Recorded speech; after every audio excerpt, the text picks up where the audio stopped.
আমার অধিকার আমি বুঝে নিব, আমার অধিকার আমি বুঝে নিব।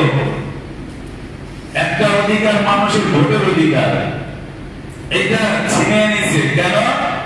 ক্ষমতায় যদি থাকতে পারি তাহলে তো পুরো বাংলাদেশ আমার, আর যেখানে খুশি যা খুশি তাই আমি করতে পারবো, ব্যাংক ব্যালেন্স শূন্য করতে পারবো, দেশকে বিক্রি করে নিজের সম্পদ জোগাতে পারবো।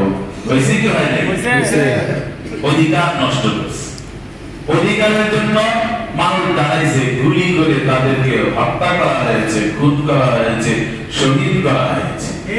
নিজের অধিকার আদায় করার জন্য, ন্যায্য অধিকার, ন্যায়সঙ্গত অধিকার আদায় করার জন্য কেউ যদি দাবি তুলে আন্দোলন করে আর ওই অবস্থায় তাকে যদি মারা হয়, সে শাহাদাতের দরজা লাভ করে, শহীদ হয়।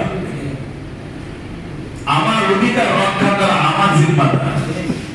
এই জন্য কেউ যদি নিজের অধিকার আদায় করার আন্দোলনে যায় আর তার উপরে জুলুম করে জালেমরা তাকে হত্যা করে, সে শহীদ হয়ে যায়।